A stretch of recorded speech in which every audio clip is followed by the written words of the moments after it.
Ladies and gentlemen, boys and girls, worshippers of all ages, welcome to YouTube. My name is SeaRaptor, and today we're bringing you another first look, this time at Tier 10 Premium Italian Super Cruiser, Battle Cruiser thing, whatever you want to call it. This is Napoli. Now, I'm excited to look this ship over. In general, I like the high-tier super cruiser kind of concept, right? The 12-inch guns, typically. I'm looking at you, Puerto Rico. I'm looking at you, Stalingrad. I really enjoy playing my Yoshino. I don't play it a lot, but when I do, I enjoy taking the ship out for a spin. And Napoli seems like she's kind of cut from the same cloth. You look over the stats of the ship, you're like, it seems like we're going in the same direction.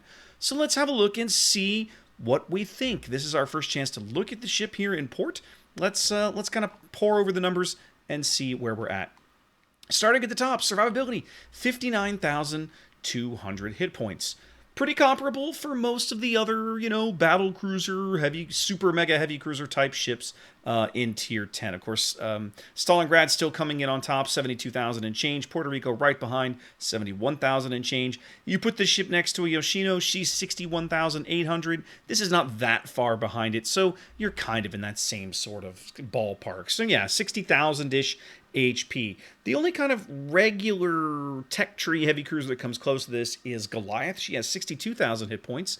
But of course, Goliath is pretty soft and has those bizarro like 9.1-inch guns with the really long reload. 22% torpedo protection is pretty solid for a Tier 10 cruiser. It's not best in tier. Venezia even beats this out over in the tech tree, but it's nothing to complain about. It's above. I'd say it's a little above average, but don't take torpedoes. Just try not to. Armor layout. Not a ton of things to get excited about here, but we'll talk about what she does have. For starters, you've got a standard 25mm bow here. This is a little disappointing. It does mean that Napoli's not going to be, this portion of her bow will be able to be overmatched by even 15-inch battleships. Now, she does have this 60mm bow strake that goes all the way to the bow, so depending on where the shells fall, you might bounce them, or they might be able to sneak in here. It kind of depends on how things go. Her main belt is 220 millimeters. This is pretty solid. You're still behind Puerto Rico, but you are ahead of Stalingrad, Moskva, those kinds of ships. So not too shabby. I mean, you angle this thing right, she should be okay. Her casemate is 60 millimeters here on the side and 40 millimeters on the deck. Okay, so the 40 millimeters means that she will be able to shrug off a lot of traditional heavy cruiser HE shells. I'm looking at you, say, Hindenburg or Zhao, but she will eat SAP shells coming in at this angle. Her broadsides will shrug off like Venezia SAP, for example, not Battleship SAP, but, 8-inch SAP. 8-inch SAPs plunging onto her deck will penetrate. So you kind of have to balance this thing a little bit. Definitely some interesting armor scheme kind of here on the deck with the 40mm armor. Now, you may have caught a glimpse of it there. She does have a turtleback. Let me peel away the layers here so you can see it better. She does have about a 30mm turtleback in here. I'll just show you the raw citadel so you can see it very plainly. There it is. Okay, her citadel does extend up above the waterline, just a smidge. This is a ship that will be able to be citadeled at long range, but as she gets in closer, you're going to have a harder time kind of getting in through all the layers, I think, between the way her belt armor interacts with the turtleneck interacts with the casemate, and so on and so forth. Now, what I can't see, and I may have to go overlook at Game Models 3D, you're seeing a kind of a graduated armor here. This thwart ship armor starts at 20 mils down to 50, and then her thwart ship citadel here, 220 mils facing forward. I'm curious if there's another armor plate in here. This is something that Alaska has down at Tier 9. Puerto Rico doesn't have it at Tier 10, but Alaska's got an extra armor, horizontal deck armor plate hidden in between these sandwiched in layers, and I don't know if Napoli has that or not. I'm going to have to dig around on some of the armor viewers and see if I can root one out. But here in the import, in-game armor viewer, nothing stands out. And yeah, she looks like she might be okay as a brawler with this armor scheme. And we'll talk more about that as we start talking about her ammo. Maneuverability and concealment. 35.5 knots. Pretty good as far as super cruisers go. Puerto Rico 33.5, Stalingrad 35, Yoshino 34. So this is not bad. This is not. I mean, it's not best in tier, right? You've still got cruisers that are faster than this. I'm looking at you, Nevsky. But it is pretty much on the high end. Venezia, of course, faster than this, but it's definitely on the high end, right? So that's noteworthy. 750 meters on the turning circle is pretty good, certainly for a ship in this class, right? Most of the ships of this type, this super cruiser type, have horrid turning circles. 750, this is like a Des Moines or a Worcester turning circle. So that's interesting. 12.5 second rudder shift time is pretty bad. That's more in line with what you expect to see on the super cruiser type maneuverability. You see there with her permanent camo, detectability and surface detection 12.7. This is something I want to drive home while we're here to talk about it, guys, because I think this is key to understanding the role of this ship.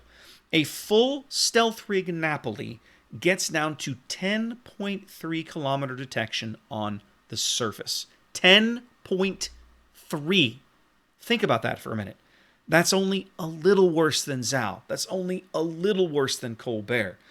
That's only a little worse than Worcester. It is better than Des Moines and Salem. It is almost equivalent to Smolensk. It's very interesting for a ship with this kind of health pool and this kind of armament to be able to get that stealthy. It's very, very curious. And I think I'm going to show you why I believe that is as we start talking about her main battery. So speaking of, let's talk about her main battery. Napoli's main battery is comprised of 3 triple-barreled 10-inch guns. These are 254 millimeters. That is 10 inches. These are 10-inch barrels. So we're used to seeing the 12-inch barrels, right? Like you see over on Alaska, Stalingrad, right? The 305 millimeters. These are 10-inch, 254 millimeter guns. They reload it every 17 seconds with a 25.7 second turret traverse there for the 180 turret. So turrets spin pretty quick. They reload every 17 seconds. The shell damage, 3450 on the HE, 6150 on the AP. That's right, there is no SAP on this ship. That's what I was surprised to see when I started digging under the hood. There's no SAP. I would have really loved to see what the 10-inch SAP did on this ship, but I feel like allowing the 10-inch SAP to marry to these kind of stealth numbers would be really, really rude. You don't even get that over in the tech tree, right? You've got all that 8-inch SAP on Venezia, Brindisi, and Amalfi, but those ships have pretty high detection values. Napoli doesn't have the SAP, and in exchange, she gets to be very, very, very stealthy. Interesting. Now, it does mean that AP there, that Italian AP, especially with those 950 meter per second, 945 there on the AP, that should give her a lot of pen out of these shells. Is it going to be American super heavy pen? I don't know. I'd have to spend some time looking at gun curves that I'm not sure exist yet because the ship is still in testing. But I am really curious to see how these guns perform when you marry this stealth to this kind of AP. It just screams cruiser killer, right? Like this ship should be able to sneak up into places, carriers, in a game without a carrier perhaps, that and just brutalize an enemy cruiser for a salvo or two before they're able to go, OMG, this guy is here, right? The HE is nothing to get excited about. This HE, like if I'm going to play a ship like this, one of these kind of super cruiser types, and I'm looking for an HE spammer, I'm going to grab a Yoshino, right? Yoshino is not as sturdy as this. Yoshino's armor scheme is significantly weaker than Napoli's, but Yoshino is far better offensively for what she's trying to accomplish with the shells and the range she has. That's something else I want to point out. Check out that main battery range, guys. 16.3 kilometers at tier 10. That's terrible. My God, that is awful. Is that actually worse than tier? Hold on a minute. Let me look. I'm looking at the chart. I'm looking at the list. Main battery range. No. Colbert's 15 and change. Minotaur's 15 and change. Zhao's 16 and change. So there's some 15, like Des Moines, Austin, all have 15 and change. But like for ships of this type with this size of guns, yeah, this is garbage.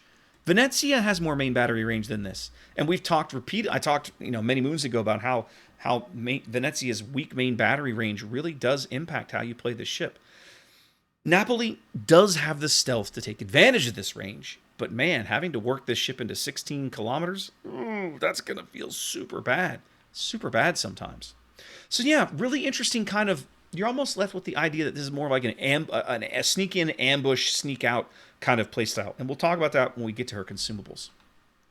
Now, what's really interesting is the place you do find SAP on this ship is the secondaries. That's right. The secondaries are SAP. And you see there, 26 millimeters of pen on the 90 millimeter secondaries. Now, over in the battleship tree, the 90 millimeter secondaries on, let's say, a Cristoforo Colombo or a Lepanto are HE shells, which means that those shells get like 15 millimeters of pen. They won't even pen a destroyer. These shells will. I find that really interesting. And especially the 6-inch shells are also SAP. So now maybe this ship is a little more brawly than you think. Right? Like, do I want to take a brawl with a battleship? No, I don't think so. Do I want to take a brawl with a light cruiser? Yeah, that might be something worth considering. Do I want to take a brawl with a heavy cruiser? It depends on the heavy cruiser. Would I accept a brawl? Would I court a brawl with the Des Moines? You know, I think I might. Would I court a brawl with a Hindenburg? Yeah, probably not. His torpedo salvo alone will probably wipe me out. So this is the kind of thing, like, you kind of have to start wrapping your brain around what is this ship going to do once it gets into this stealthy range? And the answer is, it depends on the opponent. It depends on the opponent. Interesting things going on in the main battery. Torpedoes. Yep, she does have torpedoes. A pair of quad launchers all the way back here at the stern. This is kind of Graf Spee style. I'll put up the link here that shows you her torpedo angles. She does have pretty balanced angles. They're not as stern heavy as you might think given this arrangement. You see their 95-second reload. This is the standard 13.5 kilometer torpedoes. This is like Brindisi torps. If you driven a Brindisi, this is what you're getting. You're getting a quad launcher on a 95-second reload, 13.5 kilometers of range, and a 13.9 alpha per torpedo. And Brindisi's torps can be very, very effective in the right situations. She just doesn't have as good of firing angles as you would think. Like back here, you'd expect her to have really good stern firing angles, like when she was kiting. Yeah, she kind of doesn't. Which feels a little bad. But yeah, these torpedoes will be useful, especially if maybe you do take her into a brawly situation. That forward, she can get them all about 35 degrees off the bow. Not too shabby. Not too shabby. A defense. Well, we're an Italian ship, so we're gimp capped automatically at 4.6 kilometer firing range. You've got 5 flak bursts at 1,400 damage a pop. Not amazing. Venezia puts up 8 flak bursts, which feels a lot better.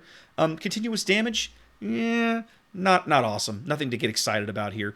The Bredas do go out to 3.5 kilometers, but unfortunately she does have the 20, rather than, Venezia is loaded up with the 37 millimeter Breda guns that she has an incredibly punishing mid-range aura.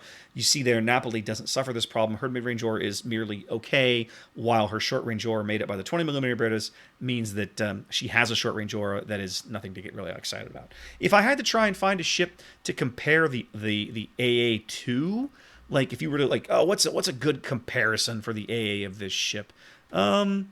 Yeah, I'm kind of looking here. I mean, it's I'm kind of struggling to find one here. Maybe a Nevsky, except Nevsky puts up a ton of flak that hits way harder than this, so not really a great comparison. Yeah, it's kind of tough. Napoli's got a very odd AA suite that's kind of stands alone in this tier. Let's go have a look at consumables before we get too much farther here. Let's check here. Of course, we do get the fancy crawling smoke. Now, this is where I think Napoli, the Italian cruisers have this, but I think more the Italian cruisers have that horrid long-range detection. Napoli doesn't.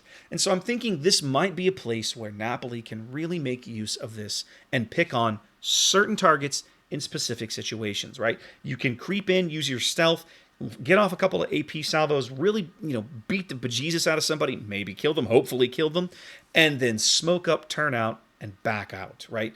This was kind of maybe the play style we were all originally hoping for with the Italian cruiser lines. And we didn't get it because those ships have such, with the SAP, they have such crazy high detection values. Napoli here may be able to kind of return to some of that. We'll have to see. She gets fighter only. She does not get a shot at spotter aircraft. So that means in slot 6, you're going to be very, very tempted to take this 16% main battery range modification. What is this going to do to her? What does that push her range out to? I'm curious. That'll give her 18.9 kilometer range. On a 10.3 kilometer stealth, that's not too shabby. Like, you're probably going to take this, let's be honest. And then she gets a standard heal here. Nothing fancy. Typical heal for this type of ship. So yeah, that's Napoli. A very interesting mix of things going on with this ship. I'm really curious to try her again. Like I've been saying for some of their videos recently, I might actually put a little time into the ship, just play a couple of games, try and get a sense of where she is now. I'm not convinced this ship is going to come to life in this form. I'd like to think so because I feel like she's very interesting, but at the same time, I feel like she's maybe just not quite enough, right? She's just not enough. I can't really put my finger on it, guys. There's just something that feels missing. Something right now that I can't put my finger on that just kind of doesn't tickle the itch for this kind of ship. I think the lack of utility really hurts her, right? She doesn't have hydro. She doesn't have radar. She doesn't even have defensive fire, right? She has the smoke and the fighter and the heal, and that's all you get. So this is all about the guns. And man, until I put the guns into action, I'm gonna have some doubts. Anyway, guys, there's our first look at Tier 10 Premium Italian Super / Battle Cruiser Napoli. Hope you enjoyed that. Wash your hands, be safe out there, and I'll catch you next time.